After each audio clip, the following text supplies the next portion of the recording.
মোহাম্মদ আরাফাত একটা সময় বলেছে, একটা দাবি করেছে জিজ্ঞাসা করেন, তাহলে যেটা হয় কি যে আমাকে যে আপনি আমন্ত্রণ জানালেন না, ওই জায়গাটাকে ছোট করা হয়ে যায়। দলের মুখপাত্র আছে কিনা আপনিও জানেন না, আমি বিশ্বাস করি। ওইটা ওই একবারই দেখে জেনেছিলাম, তারপরে আর জানি না। বিবিসিও মুখপাত্র বলে বরাদ দিচ্ছে, কিন্তু নাম বলে না। আপনি তো একজন প্রতিষ্ঠিত গণমাধ্যম কর্মী, আপনি তো কোনো কাগজ পান নাই। বাংলাদেশ আওয়ামী লীগের মুখপাত্র হওয়া তো মুখের কথা না। আমি এসে বললাম হা আমি আগামীকালকে থেকে মুখ হতে, ব্যাপারটা এরকম না। বাংলাদেশ আওয়ামী লীগের একটা সেন্ট্রাল কমিটি আছে, বাংলাদেশ আওয়ামী লীগের একটা প্রেসিডিয়াম আছে, সকলে মিলে একটা সিদ্ধান্ত নিবেন। হ্যাঁ, সেখানে আপনি অফিসিয়ালি জানবেন, ওই যে যেটা বললেন যে বাংলাদেশ আওয়ামী লীগের অফিসিয়াল পেজ, তার মাধ্যমে জানবেন যে অমুক আমাদের আজকে থেকে মুখপাত্র। It's a very big post, it's not a small thing. তো এখন আমি তো আর কখনো আওয়ামী লীগের মুখপাত্র হিসেবে নিজেকে দাবি করিনি। আমি আপনাকে আপনার অনুষ্ঠানে সবসময় বলেছি যে আমি আওয়ামী লীগের একজন সমর্থক, এবং আমি শক্তভাবে বিশ্বাস করি, এখনো বলছি, যে বঙ্গবন্ধু শেখ মুজিবুর রহমান বাংলাদেশের যে রাজনৈতিক পট ইতিহাস, এর থেকে তাকে অস্বীকার করার কোনো সুযোগ নেই। সেই জায়গা থেকে ধরেন যদি বাংলাদেশ না থাকে, কথার কথা বলছি, কোনো একদিন এটা জলে ডুবে গেল, পানিতে ডুবে গেল, হ্যাঁ, বন্যার কারণে বা অতি প্লাবনের কারণে বা গ্লোবাল ওয়ার্মিং এর কারণে, এখন আমার ধরেন ইলন মাস্কের মাধ্যমে মঙ্গল গ্রহে গিয়ে জায়গা হলো, তখনও আমি বিশ্বাস করেন, আমি বাংলাদেশের কথা যখন উঠবে আমি বঙ্গবন্ধুর কথাই তো বলবো। বঙ্গবন্ধুর কথা ছাড়া তার বাংলাদেশ হয় না, ঠিক আছে? আমি একজন আওয়ামী লীগের সমর্থক হিসেবে আমার বিভিন্ন শ্রেণী পেশার বন্ধু বান্ধব আছে, বিভিন্ন দেশে বিভিন্ন অবস্থানে আছে। এখন অবশ্যই যারা কিছু সেন্সিটিভ সংবেদনশীল তথ্য আমাকে দেন, তারা তো একটা বিশ্বাসের জায়গা থেকে দেন।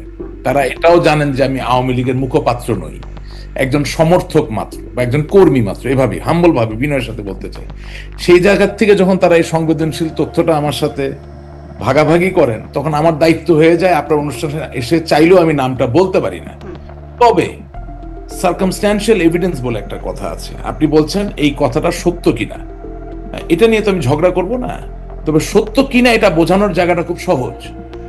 যদি ভারত নাই চায় যে বাংলাদেশে ইনক্লুসিভ রাজনীতি চলুক, যদি ভারত নাই চায় যে বঙ্গবন্ধু কন্যা জননেত্রী শেখ হাসিনা বাংলাদেশ আওয়ামী লীগের সভাপতি হিসাবে, বাংলাদেশের সাবেক প্রধানমন্ত্রী হিসাবে, বাংলাদেশের অন্যতম শীর্ষ রাজনৈতিক ব্যক্তিত্ব, খুব বেশি কিন্তু নাই, বেগম খালেদা জিয়া, জননেত্রী শেখ হাসিনা, এরকম 2জন 3জন, নট টু মেনি, রাইট?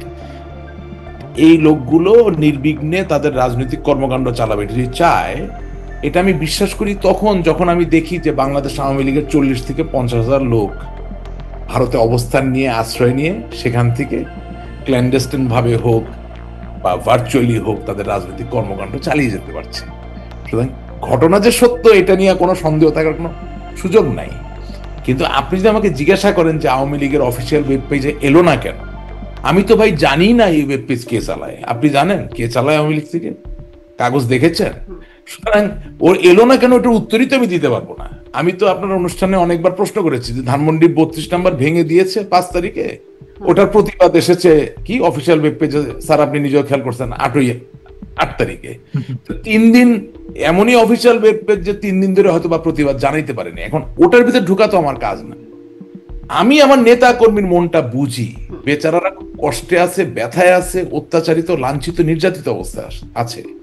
সেই অবস্থায় আমার কোনো একজন বন্ধু, যাকে আমি মূল্য দিই, যাকে আমি বিশ্বাস করি, তিনি হয়তো বা আমার স্কুলে পড়া বন্ধু নন, আমার রাজনৈতিক ক্যারিয়ারের মাঝেই তার সাথে আমার বন্ধুত্ব হয়েছে, সে যদি স্বতঃপ্রণোদিত ভাবে আমাকে বলে যে এরকম একটা সিদ্ধান্ত হয়েছে বা আমরা তোমাদের পাশে আছি, তার মানে আপনি বিশ্বাসযোগ্য কোনো বন্ধুর সূত্রে, আপনি বলছেন যে বিশ্বাসযোগ্য কোনো বন্ধুর সূত্রে পাচ্ছেন। আমার এই প্রশ্নটা একটু শুনেন, তারপর আপনি যোগ করে বলেন। প্রশ্নটা হচ্ছে এই যে, তাহলে আপনি বলছেন যে এটা সংবেদনশীল তথ্য, আপনি এটি প্রকাশ কেন করছেন? না, আমি প্রকাশ কেন করছি বলছি, এটা একটা মজার ব্যাপার। আপনি আবার ওটার জন্য একটা স্পেস দিতে হবে, বলতেছি।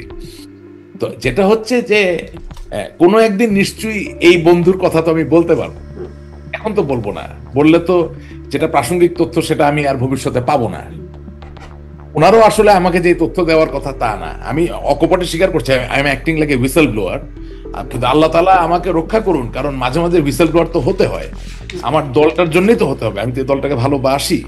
আওয়ামী লীগ নিশ্চিহ্ন হয়ে যাবে, বাংলাদেশের স্বাধীনতার সাথে সম্পর্কিত কোনো দল বাংলাদেশের রাজনীতি করতে পারবে না, এটা তো আর মানতে পারছি না। আপনি যত যা কিছুই বলেন, বা দিনে দুপুরে আপনি নিয়ে রশি দিয়ে ঝুলে রাখবেন, গুলি করে মারবেন, হ্যাঁ, এটা তো আসলে হচ্ছে না, এটা তো মেনে নেওয়া যাচ্ছে না। আপনি 7 জন বীর শ্রেষ্ঠর মূর্তি ভেঙে ফেলতেছেন, আপনি বঙ্গবন্ধুর ভাস্কর্য ভেঙে ফেলতেছেন, আপনি জাতীয় 4 নেতার নাম মুছে ফেলতেছেন। এটা তো রাশেদ রহমান মেনে নিতে পারছে না। হ্যাঁ, আমি নিরুপায়, আমি দুর্বল, ঠিক আছে, আমি শারীরিকভাবে প্রতিবাদ করতে পারছি না, কিন্তু মানসিক জায়গা থেকে কি আমার প্রতিবাদ করার কোনো সুযোগ নাই? বা আমি আপনার অনুষ্ঠানটাকে ব্যবহার করে কি আমার মৌখিক যে প্রতিরোধ সেই জায়গাটাকে আমি জারি করতে পারি না? আমি সেটাই করছি। এখন আপনি যেটা বললেন যে আমি কেন গোপন রাখছি না, আমার জন্য তো খবরটা গোপন না, আমাকে তো কেউ গোপনীয়তার শপথ পড়ায় নাই। আপনি আপনি এক গ্রাম থেকে আরেক গ্রামে গেছেন কোন একটা বিয়ের সম্বন্ধ ঠিক করার জন্য। বিয়ের সম্বন্ধের আলাপটা গোপনে হয়েছে, বিয়ের অনুষ্ঠান তো তার গোপনে হবে না। এটা তো সানাই বাজিয়ে আলতা ফিতা দিয়ে সেই অনুষ্ঠান তো এখনো হয় নাই, মানে না না সেই যে আলোচনাটা গোপনীয় সেটাই আপনি বলছেন।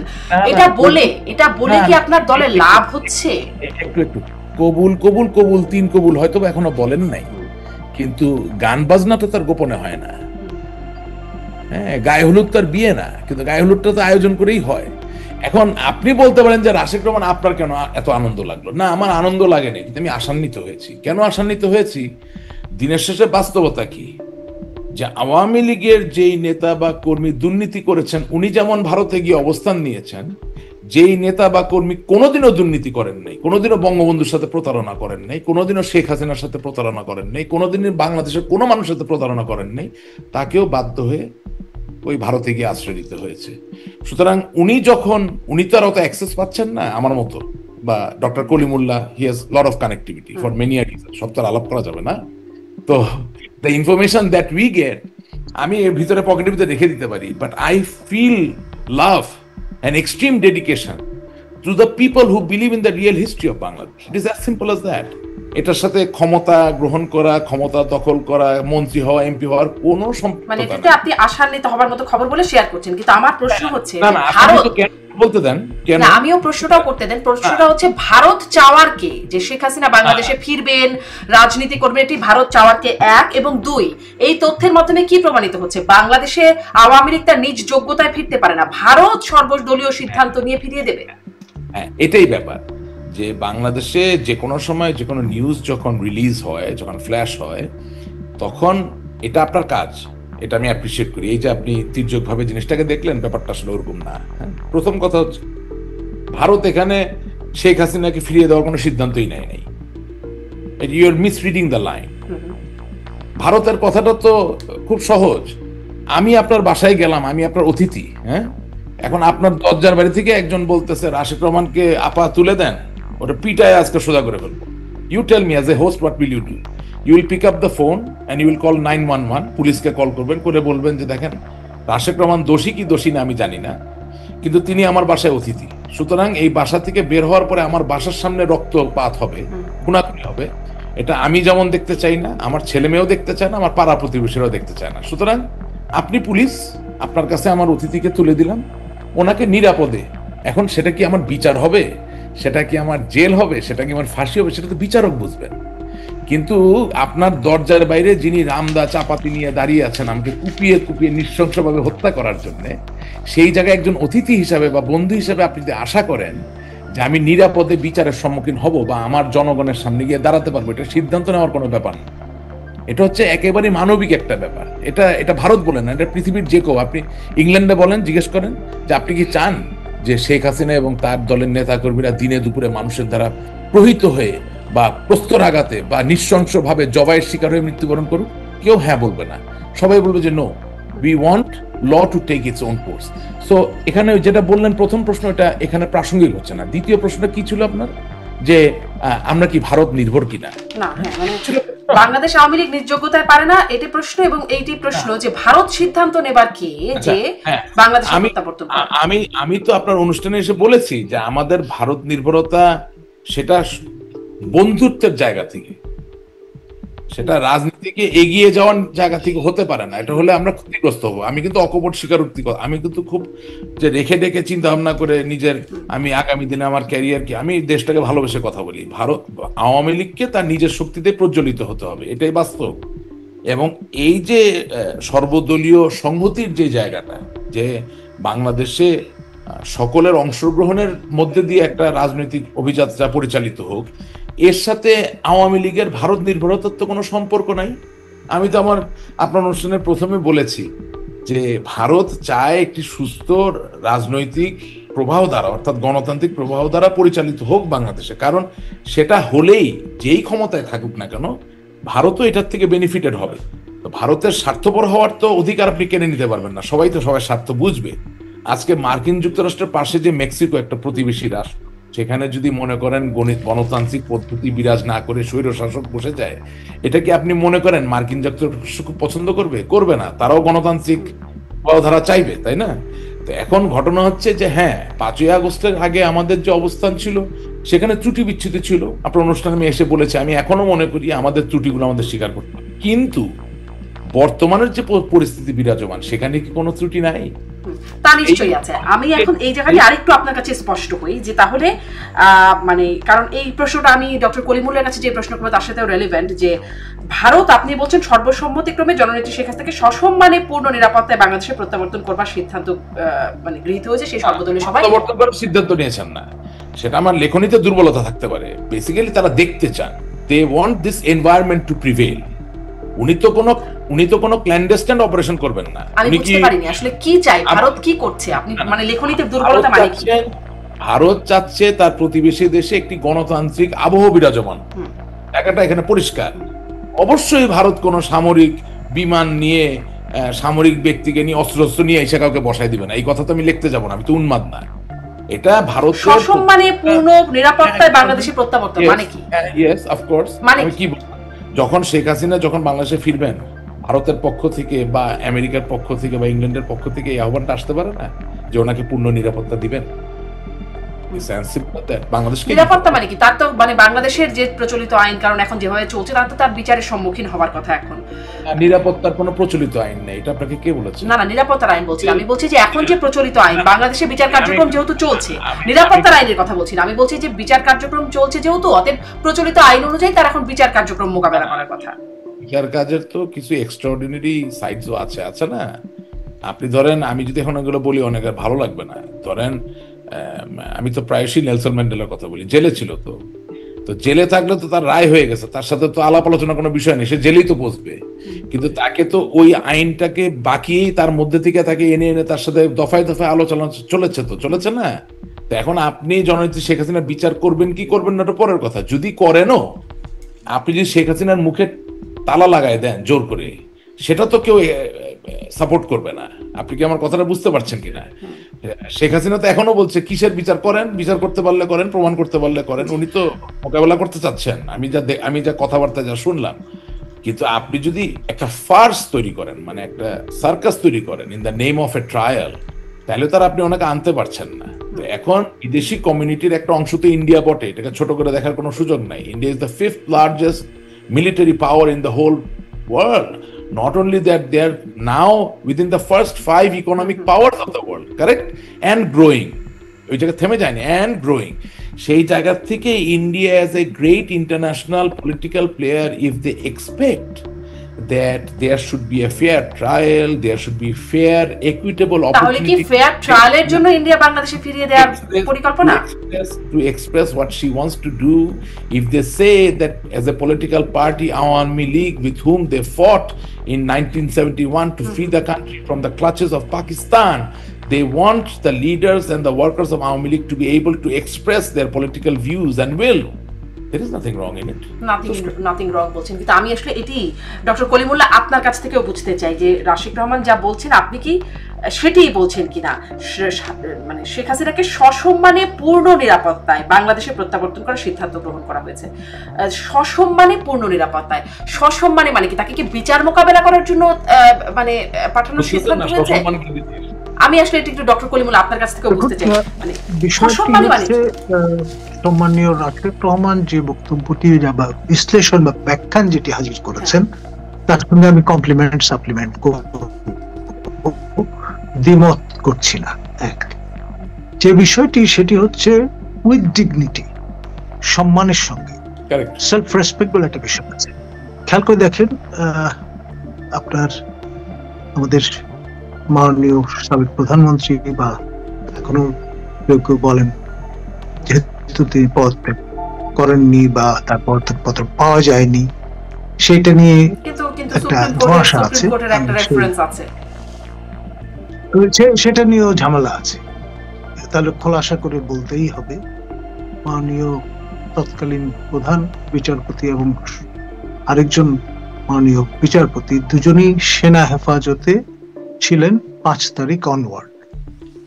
এখন সেনা হেফাজতে থেকে কিভাবে ফুল বেঞ্চে বসলেন সে রেফারেন্স দিলেন।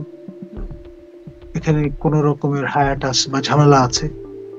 তারপরে যে বিষয়টি সেটি হচ্ছে একজন দণ্ডিত ব্যক্তি, আমাদের মাননীয় বর্তমান প্রধান উপদেষ্টা professor doctor Yunus, Nobel laureate, তিনি যখন শপথ গ্রহণ করেছেন তখন কিন্তু দণ্ডিত ব্যক্তি হিসেবে শপথ গ্রহণ করেছেন।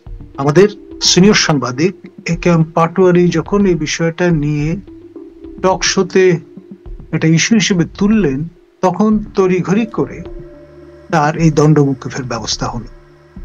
খেয়াল করেন, মানে একটার পর আরেকটা, মানে একটা ত্রুটি থেকে মানে তার তো রায় হবার কথা ছিল যেদিন কথা, তাহলে হয়নি। বিষয়টা হচ্ছে তিনি যেদিন শপথ গ্রহণ করেছেন সেদিন তিনি দণ্ডিত ব্যক্তি হিসেবেই শপথ গ্রহণ করেছেন। এটা একটা প্রেসিডেন্স তৈরি করলো। কিন্তু ভবিষ্যতে কেউ যদি সরকার প্রধান হন দণ্ডিত অবস্থায়ও, তাহলে এই যে প্রেসিডেন্স তৈরি হলো সেটা দেখে করা যাবে, কেউ মন্ত্রী হতে পারবেন দণ্ডিত অবস্থায়।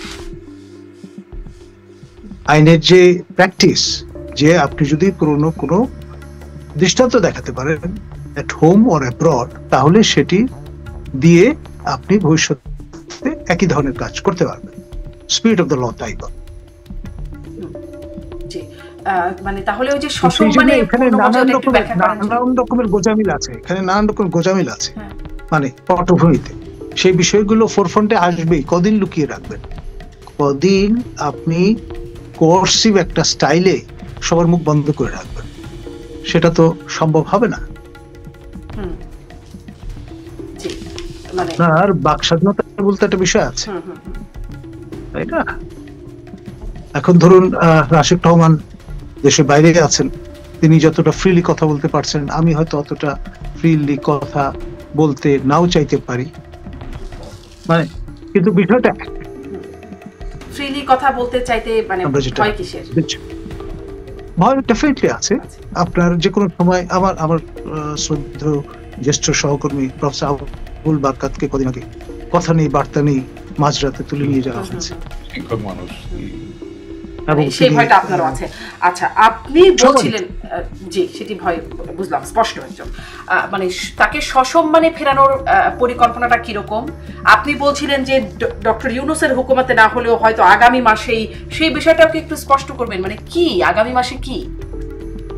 দেখুন, আপনার যে অবস্থাটা তৈরি হয়েছে গোপালগঞ্জে, এটা কি মেটিকুলাস ডিজাইনের অংশ না? এই প্রশ্নটা কেউ কেউ তুলছেন। আবার কেউ কেউ বলছেন যে মাস্টার মাইন্ড যারা, তারা হোমওয়ার্ক করেই গিয়েছেন বাঘের মতো তর্জন গর্জন করতে করতে। আবার ফিরবার সময় আমরা দেখলাম মার্জার বা বেড়ালের মতো সাজোয়া জানে মাথা নুইয়ে ঢুকে পড়ছে, মানে তাদের সেই মর্দানি আর অবশিষ্ট নেই।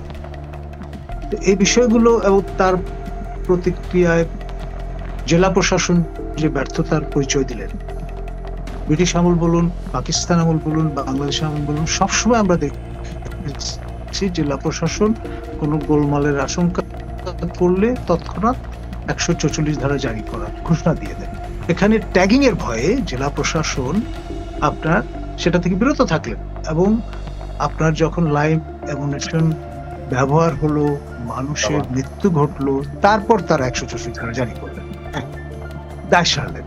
তারপর আবার সেটাতেই শেষ হলো না, বিষয়টা সান্ধ্য আইন জারি করা, এবং সান্ধ্য আইন জারি করে সেটা আবার এক্সটেন্ড করা, তারপর আবারও 144 ধারা জারি করা, এবং তারপর হুট করে আবার এই যে মেসেজটা কিছু কিছু ক্ষেত্রে চাউর হয়েছে, ফলে তড়িঘড়ি করে আপনার যেখানে পিনাকি ভট্টাচার্য প্যারিসে বসে একটা পরিকল্পনা আনফোল্ড করলেন যে হে গোপালগঞ্জবাসী, তোমরা মেইন স্ট্রিমের সঙ্গে যদি যুক্ত হতে চাও, this is almost like last call, এখনই সময়, তোমরা রাজি হয়ে যাও, আর তা না হলে তোমাদের বিরুদ্ধে অবরোধ রচনা করা হবে 1 মাসের জন্য।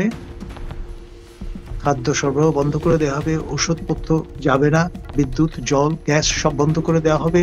যে সরকারি দপ্তরগুলো আছে সেখানে যারা সেবা দান করছেন তাদের সবাইকে উইথড্র করে নিয়ে আসা হবে, এবং যেটাকে আমরা কোস্ট গার্ড পলিসি বা পোড়ামাটি নীতি বলি সেটি অবলম্বন করা হবে। 1 মাস সময়ের মধ্যে যারা বেরিয়ে আসবেন তারা আর কখনো ফেরত যেতে পারবেন না, এবং 1 মাস পরে যেটি হবে সেটি হচ্ছে এই অঞ্চলের নামও পাল্টে দেওয়া হবে। গোপাল নামটার সঙ্গে ঠাকুরের একটা সংস্পর্শ আছে, সনাতন ধর্মাবলম্বীদের একটা বিষয় আছে, মথুয়া সম্প্রদায়ের একটা সংশ্লেষ আছে, সুতরাং এটাকে চিরতরে কবর দিয়ে সেখানে হয়তো একটা আরবি বা ফার্সি নামের কোনো গঞ্জ জুড়ে দেওয়া হবে। যেমন পাকিস্তানিরা নেত্রকোনা বা এইসব আশপাশের অঞ্চলগুলোকে কোনটার নাম দিয়েছিলেন নেসারাবাদ, কোনটার নাম দিয়েছিলেন কায়দাবাদ, সেরকম একটা ইসলামীকরণ চলবে। এই হুমকি দেওয়ার পর আমরা দেখলাম খুব তড়িঘড়ি করে সান্ধ্য আইন, তারপর যেটাকে বলে 144 ধারা জারির যে বিষয়টা সেটা উবে গেল।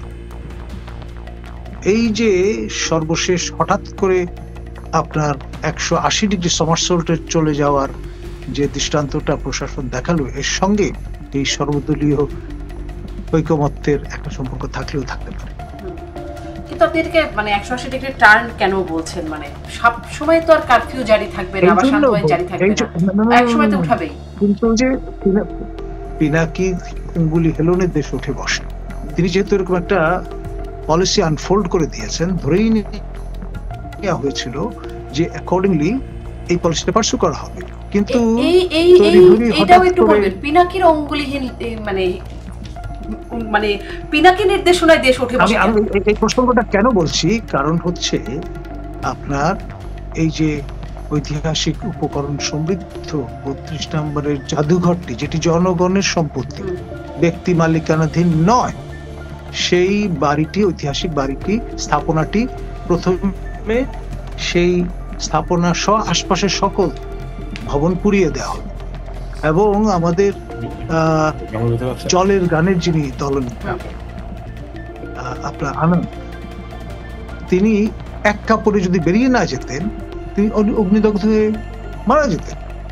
এবং মজার ব্যাপার হচ্ছে এই রাহুলের যে বাসায় বসবাস, জমিলা আইনুলের যে সম্পত্তি, সেইটিতে ফ্রান্সের মহামান্য রাষ্ট্রপতি এসেছিলেন, পদচিহ্ন রেখে গেছিলেন।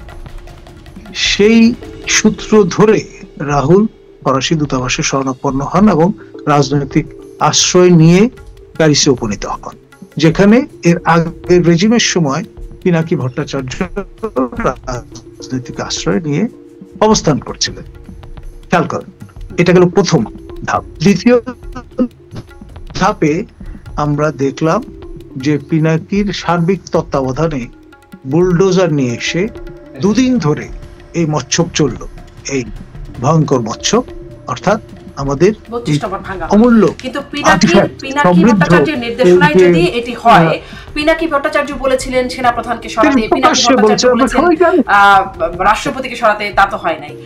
কিন্তু সেটি আলোচনাটা না হয় আরেকদিন করব। আমি আসলে এটি একটু বুঝতে চাই, ভারত পূর্ণ নিরাপত্তায় কিভাবে বাংলাদেশে শেখ হাসিনাকে ফিরাবে, ভারত কিভাবে নিরাপত্তা দেবে, ভারত কিভাবে ফেরাবে? দেখুন, আমাদের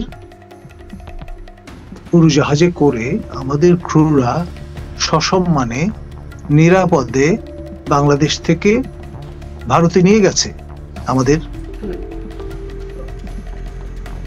সেই সময়কার প্রধানমন্ত্রী শেখ হাসিনাকে, এবং নিরাপদে আবার সেই উড়োজাহাজ ফিরে এসেছে। ভারতের সহযোগিতা ছাড়া, ভারতের অনুমতি ছাড়া বাংলাদেশের একটি সামরিক বিমান আপনার ভারতের আকাশ সীমায় প্রবেশ করতে পারবে? কখনোই না, কশিন কালেও না, অনুমতি ছাড়া সম্ভবই না। কিন্তু সেটা তারা করেছেন, এবং পূর্ণ নিরাপত্তা দিয়েই সেই বিমানটিকে একটি বিমান ঘাঁটিতে অবতরণ করানো হয়েছে দিল্লির সন্নিকটে। সবই তো আমাদের চোখের সামনে ঘটেছে। আর সেই সময় খেয়াল করবেন, বাংলাদেশ কোনো সরকার ছিল না। 5 থেকে 8 তারিখ এই সময়টায় কোনো সরকার ছিল না। মহামান্য রাষ্ট্রপতি ছিলেন একমাত্র বৈধ